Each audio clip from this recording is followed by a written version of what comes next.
Assalamu alaikum. Greetings of divine peace to you and those with you. Welcome to another video, story time slash life update slash marriage Q&A video that nobody asked for. One person asked for urgently last year. FYI, when you see a total change in clips, that's where this is coming from. Even though her situation was a little bit different, it is very relatable. So stay tuned for that. If you are either or think you're interested in opening your mind and expanding, then this is definitely your channel. It's kind of strange for me to just launch into these talks and things of that nature and not even share a little bit about who I am, what's going on in my life. I became an auntie. This was actually 2020 that it happened. 4 of my other siblings, not counting my step-siblings, are now uncles slash aunties.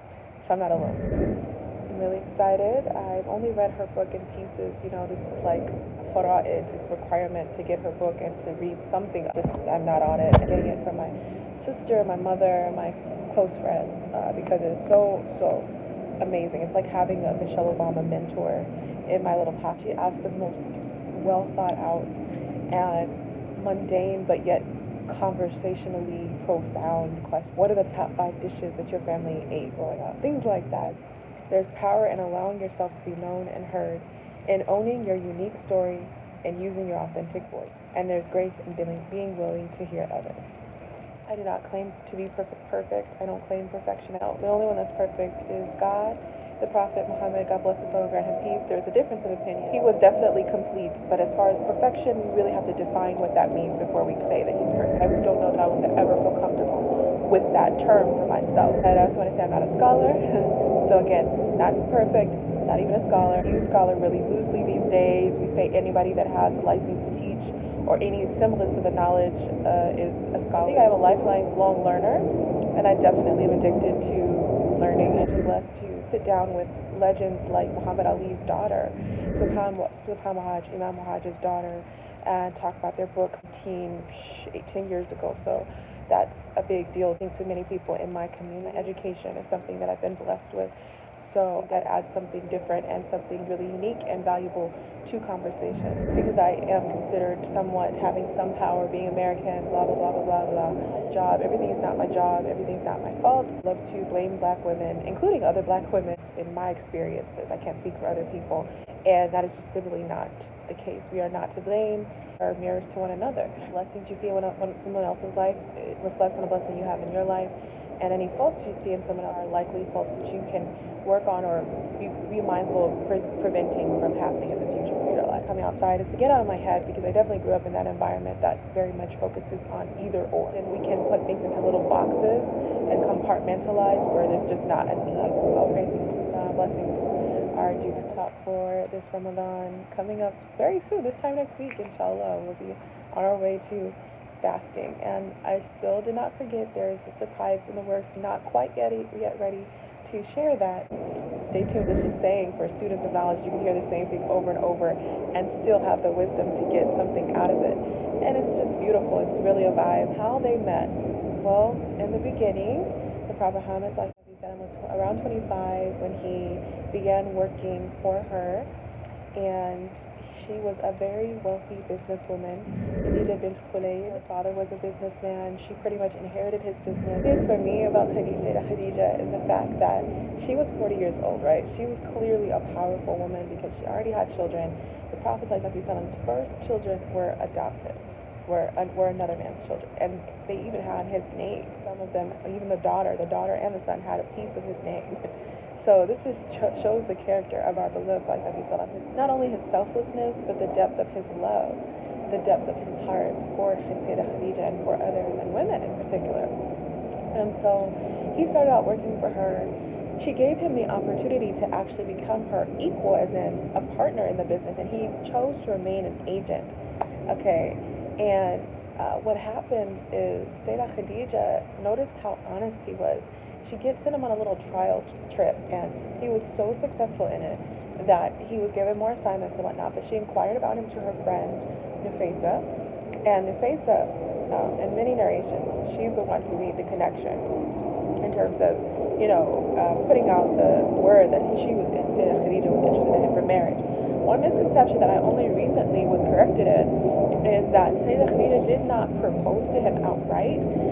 She more so put in a word about it. And then, I mean, it was sort of like a chain where eventually the Prophet ﷺ approached her father and then asked her hand in marriage. And he had this beautiful proposal that Sheikh Hisham had shared with us in this great workshop last month. I don't know that I have it on me, but it is very, very well thought out, and I encourage you to look it up. I may just insert it in the article below. That's where I put most of my references, and you can see the full text. If not, it's only a Google search away. But the proposal of the Prophet to Sayyidah Khadijah happened. They got married. It was a fairly simple wedding, to my understanding, and she was just a bride or die. Our whole month of Ramadan is centered around this part of their story. You think of it as just, oh, it's just a mountain, whatever. I've been to the Grand Canyon. That's where I'm from Arizona. Several times I've hiked it. I've hiked, places, multiple places, but this is not like any other mountain. It's very steep, very rocky, and you already know Saudi Arabia is hot. It was like my lips were dry. So just imagine her doing that, throughout the times when it was super hot, even hotter than that. Sometimes with children on her back and food, that she'd bring up to him because he would be there weeks on end in his cave contemplating.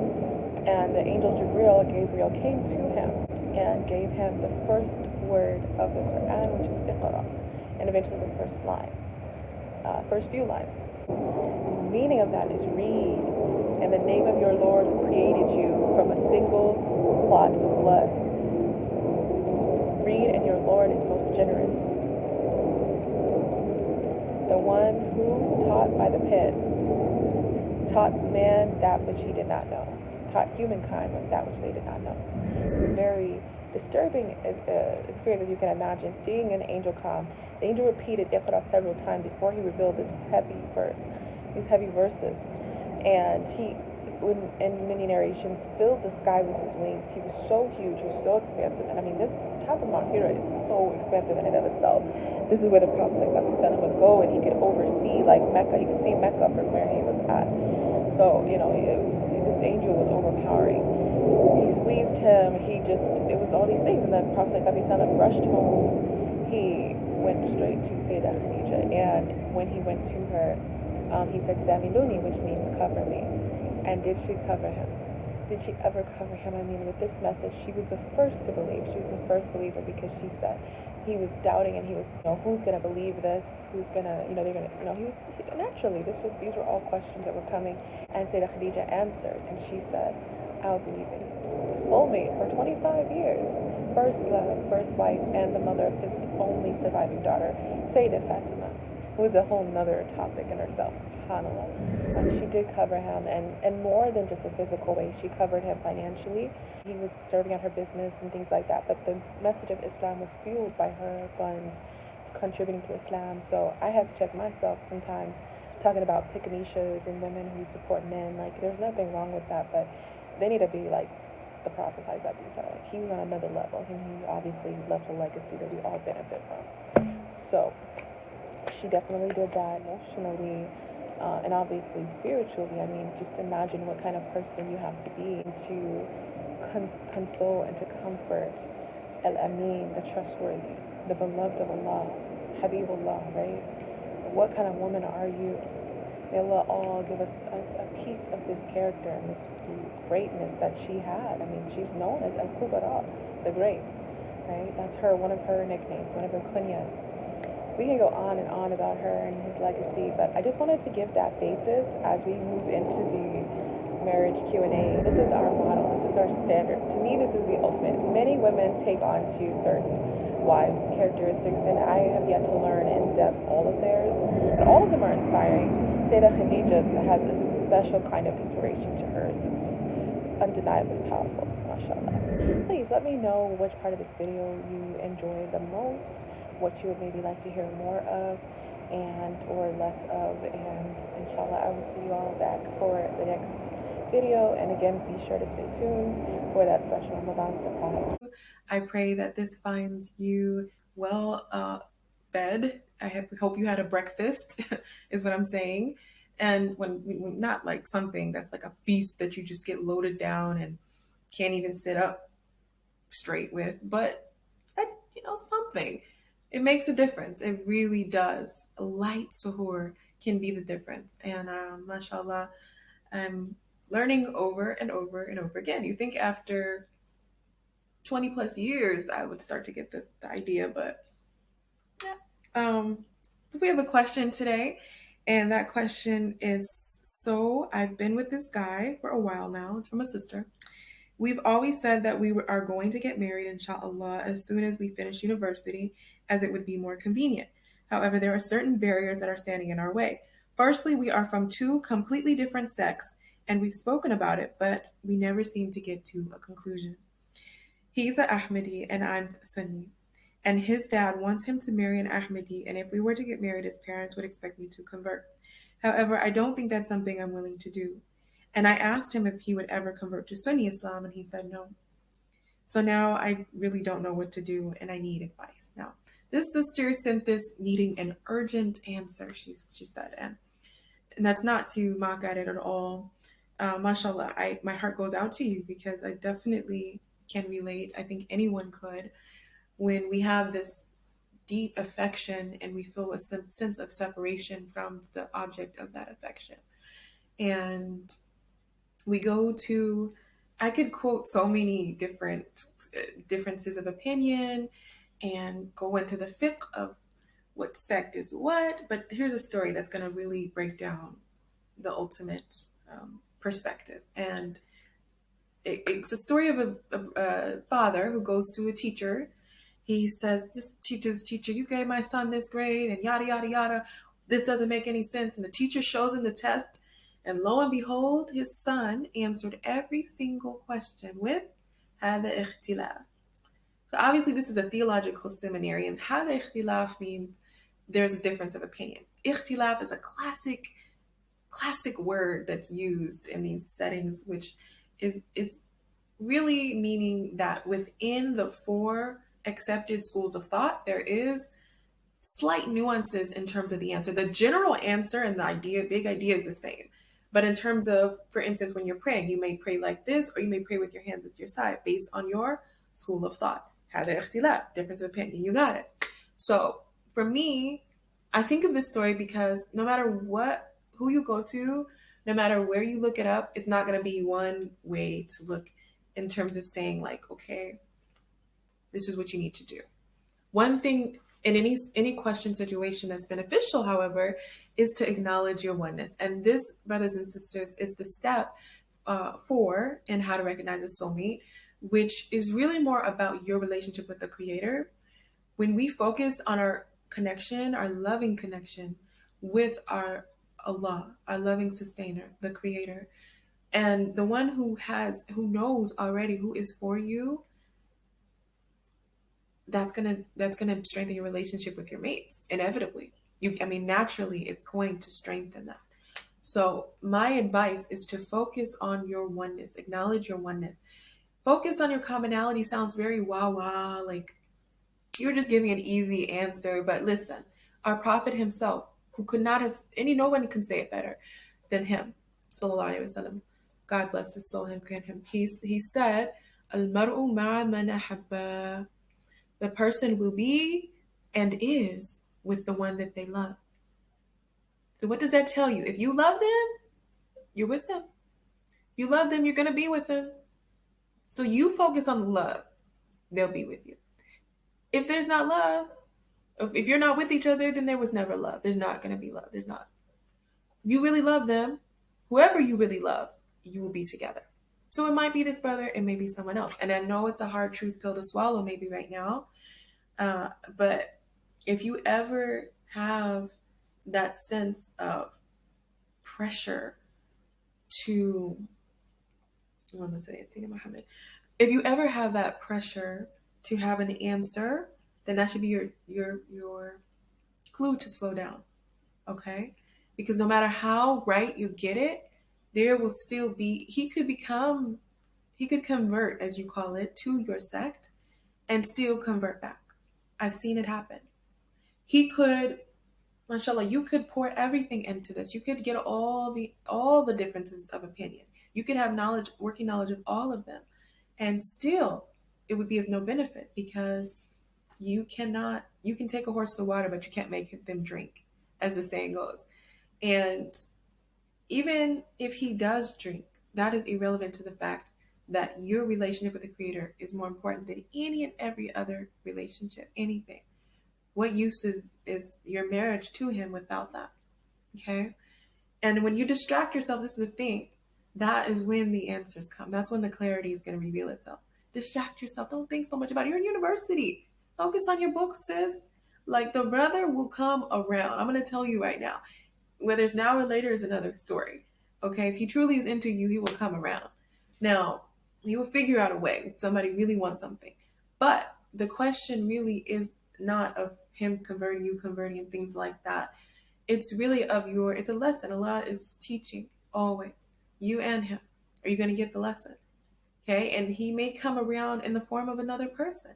Maybe this particular soulmate will fade, and you will experience someone, as hard as it may sound, as much as you may be against it. Trust me.